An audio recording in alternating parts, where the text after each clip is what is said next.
We have families and, they're being kidnapped. They've been used as drug mules for the kids, families have been abused, sexually abused, kids, women, and even men that have been sexually abused. So it's a really, really dangerous journey, even though we try to telling, I know this is not the right way to come. Please make sure that you're going to be safe. People, they're desperate. They just want to get here no matter what.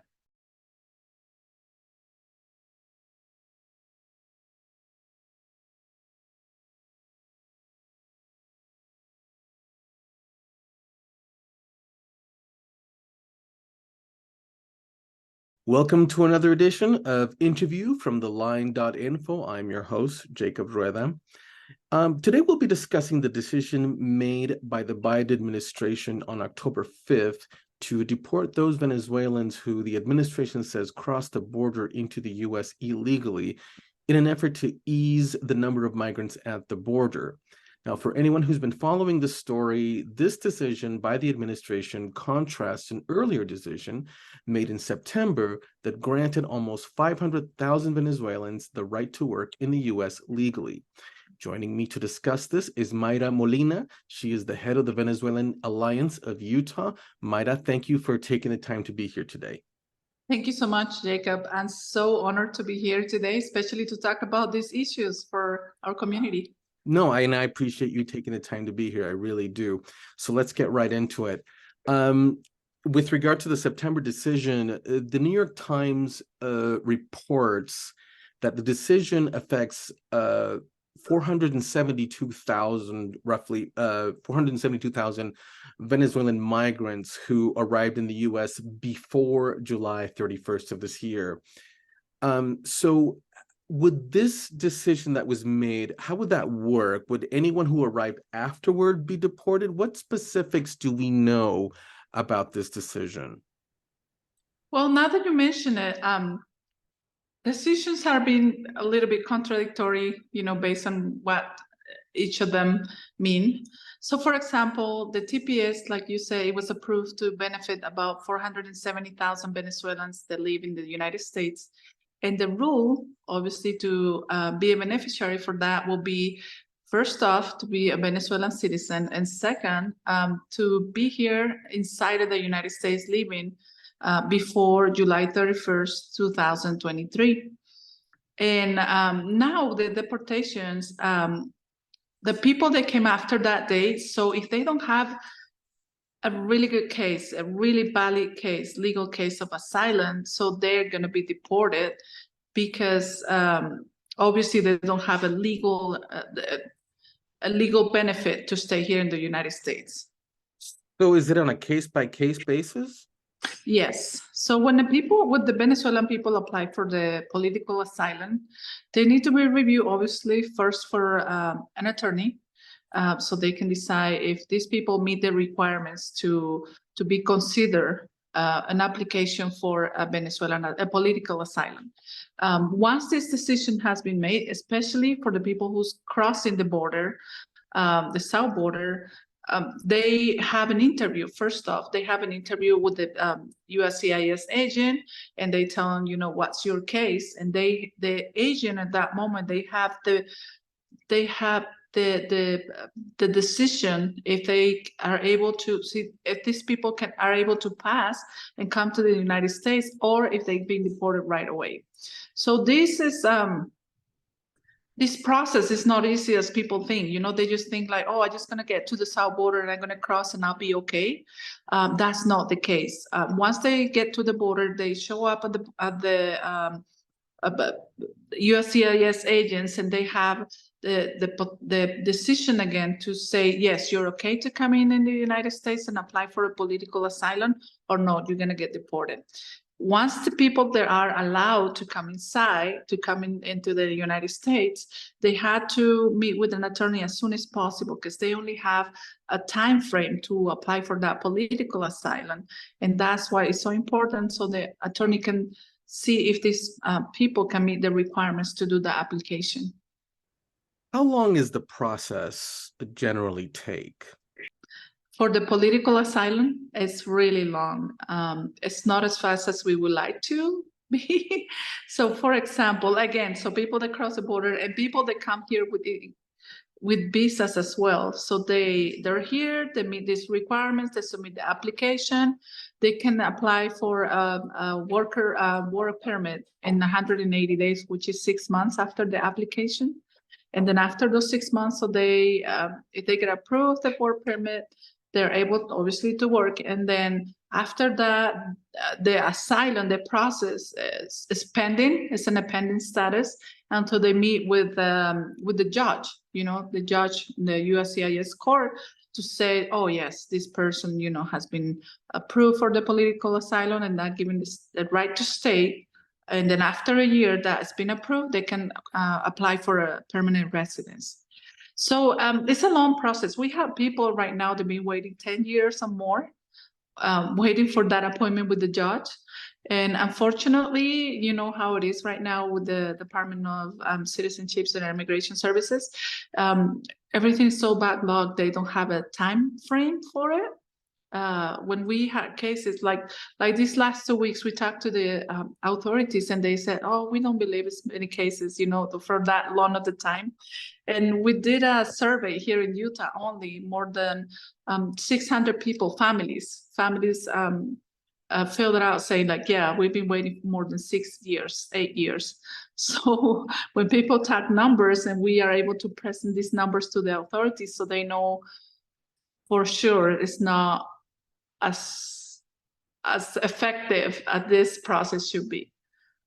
Homeland Security Secretary Alejandro Mayorkas said in the September decision was made to protect migrants from conditions back in Venezuela, which he said, quote, prevents their safe return. Now, what can you tell us about the conditions that Secretary Mayorkas said made it unsafe for people to return to Venezuela? Well, again, those declarations were really contradictory, because he said that, like people that are unsafe to return to Venezuela. And then after those declarations, he said, oh yeah, we know right now, after the people that are here after July 31st, we know they have conditions, they're safe to return to Venezuela. So when you talk about Venezuela as a special case, the government, which is Nicolás Maduro, is a dictatorship. So people don't have rights, even though they have elections, like presidential elections and other elections, they're not valid. They're like, these elections are just to appear that, yeah, they have a democracy down there, but they're not. The only candidate is Maduro. Everyone else is just, a zero. The system is so corrupted. It's people don't have any type of rights down there. People can be in jail, people can disappear, people that are innocent, they're dead at this point. So it is a really, really bad situation for our country. And we just hope and pray that someday soon we can return to a democracy and to have the people to take back the rights and fight for it. How's the economic situation down there? With everything that you've mentioned, how is the economy there? Well, economic situation is really bad. Venezuela is the worst country with inflation right now in the world. So they said about last year we have probably about 500% on inflation. So the dollar compared to the bolivares, which is the national the currency, it's just nothing. So the worst part of it is just people their salaries and bolivares, right? Which is again the national currency. But everything else, every transaction, monetary transaction in Venezuela is done in dollars. So it's really difficult for people, who are making $2 a month, and then they need to buy rice, a bag of rice that costs them $10. So poverty has skyrocketed. I think it's 98% right now in Venezuela, the poverty levels. And the inflation is worse and worse every day. I think it's the only country where the dollar, American dollar, gets to that devaluation where it's never seen before, where you can buy something today and $2 and tomorrow will cost you $10. So it's a cycle of poverty that it's really difficult to get out of with this regimen that is right now in there. And that's what people are getting away from right now. Yes, that's what people are getting away right now. Obviously the economic situation, but let's remember the running or leaving the country for economic reasons is not a valid requirement for political asylum. So when people leave the country, especially in this situation, they're leaving for the violence. They're leaving because they're being persecuted for their rights, for their mindset, because they believe in democracy. They want to be, they fight against this regimen. So that's what it costs them to leave the country, just as a fork exile to make sure they can stay alive, basically. Like I had mentioned earlier, the latest decision comes just over 2 weeks after the first decision to grant Venezuelan migrants the right to work in the U.S. legally. Is there a way to tell how this latest decision will impact those migrants who are here and working under the previous decision? Yes. A lot of Venezuelans that got here in the last 2 years, unfortunately, I'll say a good percentage of those people, they don't have a really valid case for a political asylum.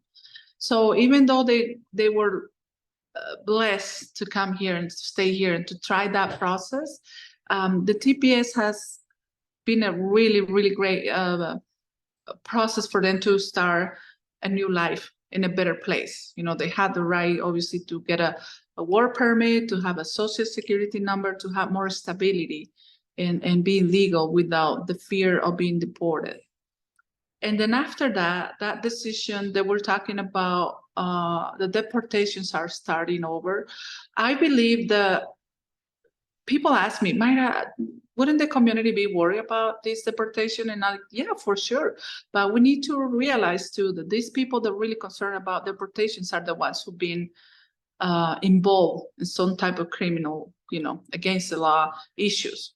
So I always tell my community, if you're a person who's doing everything right, that you're following the law, that you're complying with everything that we require for, or this country is asking us for, you don't have to worry about it. People that are doing things wrong and they're committing crimes and they're even no words to explain that, like how we feel as Venezuelans seeing these people ruin what we have built for years and years to come in here in the United States. So I tell them, like, we don't have to worry about that. Community is doing things right. And whoever is doing it wrong, they have to be liable for it. They have to accept their consequences. It's not just a free pass. What has been the reaction from Venezuelan migrants to both decisions, at least here in Utah? In Utah, it's a particular case, and let me explain you this. Obviously, we're happy, to have that TPS, that process, that new benefit open again, extended. But majority of the population is frustrated about this, and the reason why is just we go back what we're talking about before. People that have applied to legal, put their process to do everything legally, to have that process become to an end. For example, the political asylum, right? So people that had applied and make it this, still waiting for a decision, and then all of a sudden, these new 400 and something people, they get a decision and they try to go through the system really fast. So they get frustrated and they say, so why is it worth it to come here with a visa? Is it worth it to, pay my taxes for 8, 6, 10 years? Is it worth it to not have any records of being a good citizen for this country? So that frustration I can understand. And even though it is really hard for them to process, we tell them, like, we need to be patient. This is a system that has their flaws as well. And unfortunately, we're still trying to fight for that to be the best system ever, right? But it had the flaws and it had mistakes. So we just need to be patient and try to do things right. I mean, the lack of that time frame doesn't mean they are going to start doing it wrong. I don't know if that makes sense, but that's what they're trying to do right now. We just ask for patience and keep waiting on those decisions as soon as we can. Have you heard from other people, from other Venezuelan migrants from other parts of the country or from Venezuela itself with regards to this decision? Yes.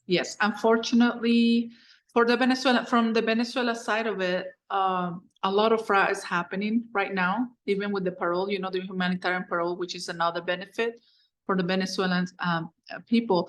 We are hearing like, people, the how you call it, the coyotes, who people that cross people illegally. They're selling the idea that, oh yeah, you can go anytime, cross the border. That give you the TPS no matter what. So I always sound like you need to be careful on the fraud situation and be alert on all of these type of situations. And that from the Venezuelan people, from people here in the United States, from other states as well, like Florida, Texas, situation is much worse than Utah. The number of immigrants that got there and the resources they have, they're really limited, or they're even gone. So it's really hard for them to understand the process. And unfortunately, this population is really vulnerable to fraud or other type of things that can go wrong for them really quick. One of the things that you keep mentioning, I think it's called TPS. Is that what it is? Yes. Can you explain that a little bit more, please? Yeah, so TPS is the temporary protection status, and it's a benefit from the immigration services here in the United States that allows people for certain countries to be protected. That's what it's called, temporary protection, due to situations, emergencies and political emergencies, nature, and even nature events. So they can come to the United States and they be protected for a certain amount of time.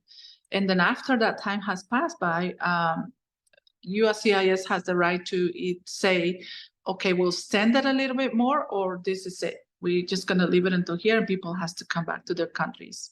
In this situation, the Venezuelans were part of this benefit, and that means people cannot be apply, let's say, for a deportation. Like if somebody wants to say, oh yeah, so you qualify for the TPS, then you won't be deported based on the criminal records as well. Not all of them, it's a case by case scenario. According to the regional, okay, this is a very long name. So the Regional Interagency Coordination Platform for Refugees and Migrants from Venezuela. That's a very long name. Yeah. I know it is. Over 7 million people have fled the country as of August 2023. Those are the figures up until then. And the organization says that the number represents refugees, migrants, and asylum seekers.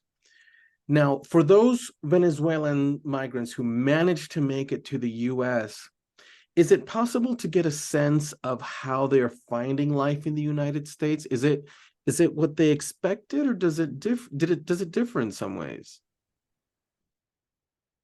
That's a great question. 7 million, more than 7 million people have fled the country. We call them the caminantes because they walk through borders of countries.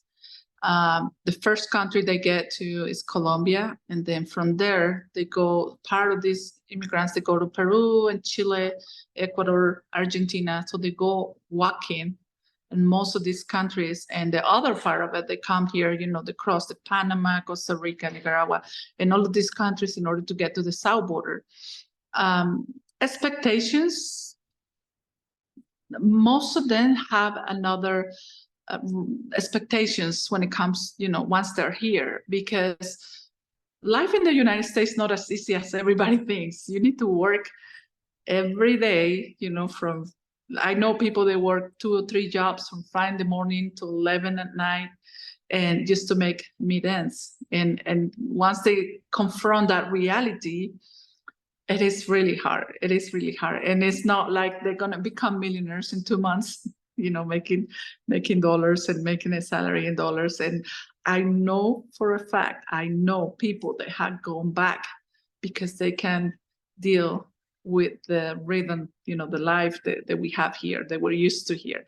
So they said, no, this is not for me, and they go back.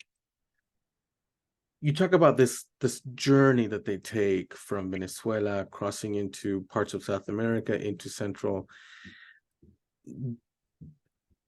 Those are some pretty treacherous terrains that they cross. Yeah. What are some of the stories that you've heard? What have been some of their experiences?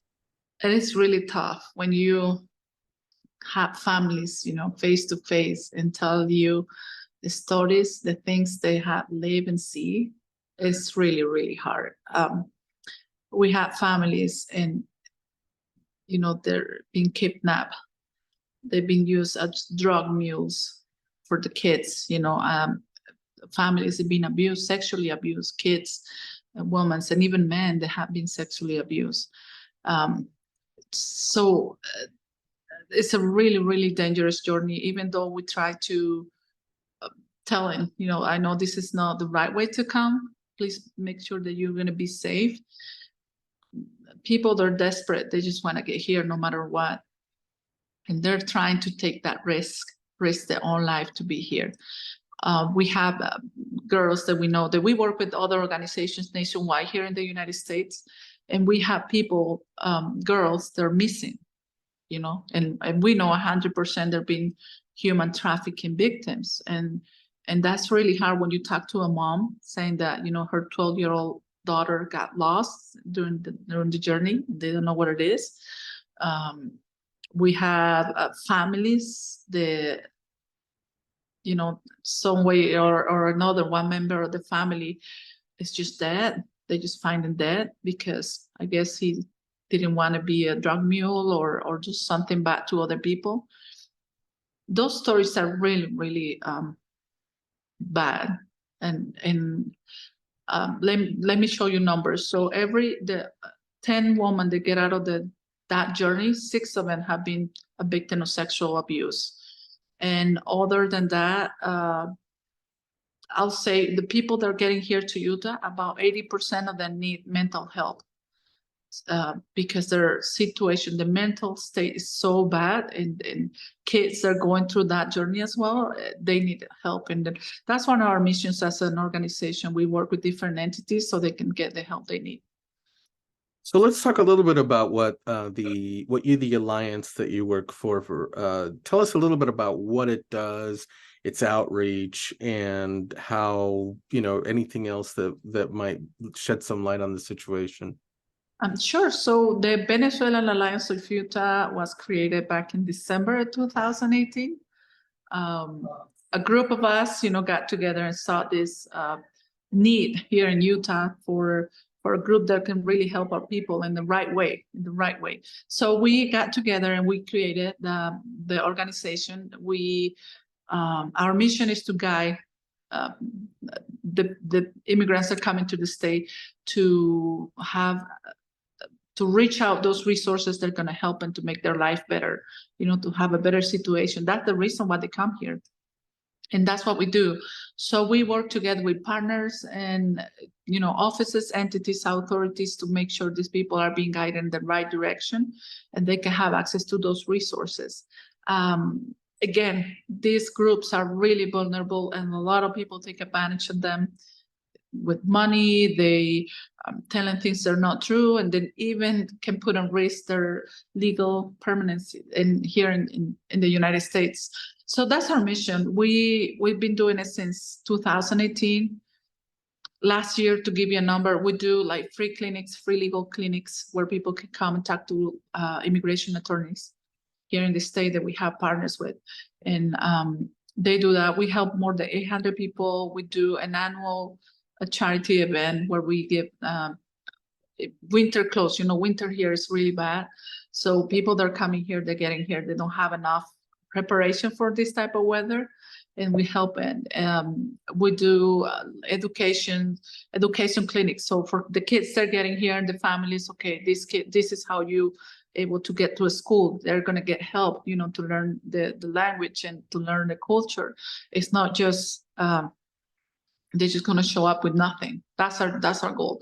And obviously we were created to help the Venezuelan community here in the state, but we grew so fast in the last 2 years that now we help all the Latino community. We have the honor to be one of the voices for them and to make sure they get the rights, you know, here in Utah. And what is your role specifically within the organization?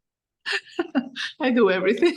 Oh, okay, never mind. Not All right, sure, great. Go ahead. Not just kidding, not just kidding.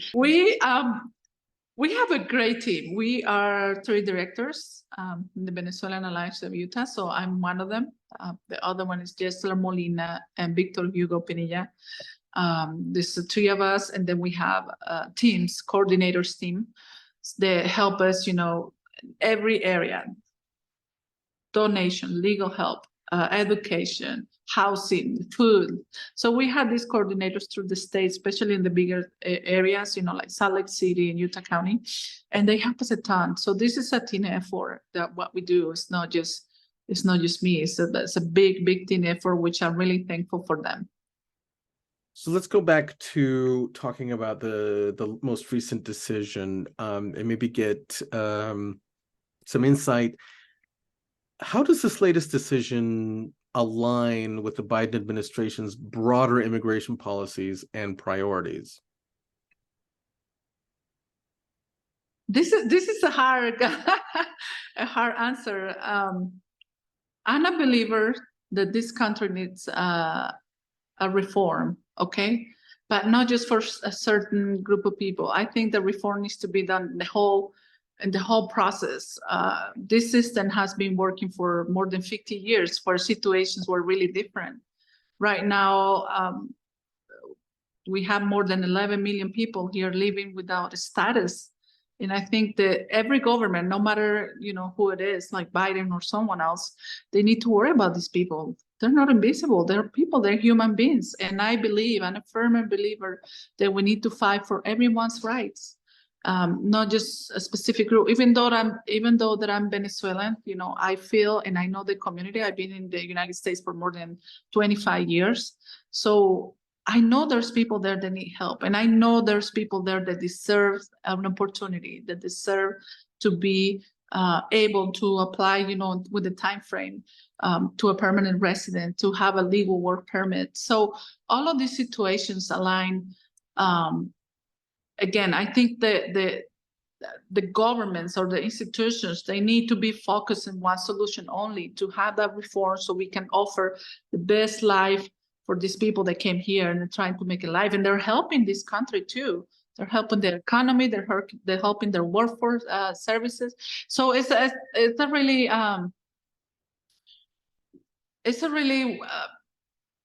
interesting situation. I really wish that we can have that become a reality and have those people come out of the shadows and be part of this great nation as they deserve.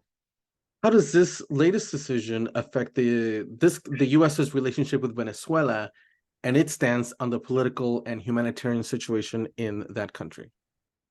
Well, this decision comes to realize for news that we have been working in the last year, the Biden administration is trying to get some kind of agreement with the regime, Maduro regime. So for us, it's not a surprise because we've been hearing about those for a year, but it kind of it's a shock for the community because I'm like, okay, wait a minute. So you're trying to give us benefits for being here. You know, the government knows that we're fleeing the country for extreme situations. And then now you're trying to say that you are establishing relationships with this government again. If that happens, we talk to legal, attorneys, and we have a legal team that we talk to nationwide. And if these relations be established again with the Venezuelan government, most of these people that are here by asylum, they might need to go back to the country. So for our community in that situation, there's this point, they're really, really afraid if that comes to a reality in the next year or so, which we don't know. Next year's elections here in the United States, so things can change really fast. But it doesn't. That's a possibility. People are really scared because if that happens, then asylums, political asylums, they're gonna fall, under the table and say you need to go back to your country. Have you heard any response from humanitarian or advocacy groups with regards to the decision? Yes, there are in the same concerns that we are hearing from people. They are not happy with this decision because, again, we are trying to do things right, and then all of a sudden they said one thing in 1 week and then another completely different thing in the next 2 weeks. It's really, I think it's more of a political game, and unfortunately, it's really hard. Again, next year are political elections here in the United States, and immigrants has been always the most sensible topic, let's call it that way. And obviously the number one topic right now is immigrants from Venezuela. So I despise the immigrants, no matter what nationality, they're being used for political gain. And I don't think that's the right way to play. If all the authorities and efforts here in this country are concentrated to really help people, they can make a big difference. I always supply this because I always tell my community, like, opening the borders for have them come in and live in the streets, that's not help. That's not help at all. They need to make sure that if they have the ability to bring these people into the United States, offer them work permits, offer them work visas, so they can come here and be, self-reliable in the things they need to do. It's not just living in the streets or living in shelters. That's not any type of help. And that's hard. That's really hard for our Latino community. What are some ways in which you fight misinformation regarding the situation with Venezuela or migrants in general? It is hard because aside from our organizations to help the people that are getting here, our job as well is to educate, people that live here, they're from here, to understand their situation. Once you talk to them and you're able to connect those feelings and make sure, like, hey, this is why people are coming here. So they have a better idea why and how can they help. So that has happened a lot lately for us as well. We educate people, like, hey, this is the reason why they're coming here. And the most, I'll say, the most critical point when we talk about them is just to make sure they're not criminals, which I understand, right? Everybody's worried about their safety. It's a national safety issue as well. And I completely understand, but I tell them, like, hey, you know what? I'm an American citizen as well, and I completely understand your concerns. But I have the ability and the blessings to see it from both sides, so I can put myself as an immigrant in their shoes and know what the situations they might go through, different obviously than mine. But in the other side, I can see the concerns from the American people they have over these people coming to the country. This is more of maybe a large international policy question, but I'll ask it anyway. What efforts are being made to address the root causes of migration from Venezuela to promote stability in that region? I would like to say that efforts they need to be made to stop this madness. Efforts they need to be focused on have the Venezuelan people being able to elect the president they want, to be a free country, to go back to the democracy system, so they can choose a president that really represents those values for them. If that would have happened in Venezuela, I'm 100% sure that nobody will want to leave. And then a lot of those 7 million they left the country, they would like to go back. The freedom and the liberties, the rights, they're non-negotiable. And I feel like more efforts needs to be done. Yes, for sure. As far as what will be the focus right now, we we don't have a certain response to that. We know the administration, again, Biden is trying to make some agreements with the government. If that would happen, that means the United States government will recognize Maduro, and that will even support that regime more than what it is, right? You know what I mean? That will be United States saying like, oh yeah, go, the regime, Maduro, everything they're doing is great, and nothing else is happening, and that's a really scary position right now. How do you think a decision to either ban people from coming into the US like the previous administration did, or deporting mass amounts of people affect the choice to come to the United States? I don't think it will affect it. When people are in a really dangerous situation and desperate, they more eager to get stuff done, you know? So meaning that if somebody is having a really bad situation, and not just from Venezuela, any country in the world, if they're having a really dangerous and really bad situation, they will find the means to get here. You know, through the borders with visas, and every opportunity, every chance they can take to be here, they'll do it. So changing that perspective, I don't think it will make a difference for people to come to the United States. They only see the end of it. You know, they only see the goal of it. I can be there, I can work, I can support my family, I can be free, I can have all the services that I need to have a better life.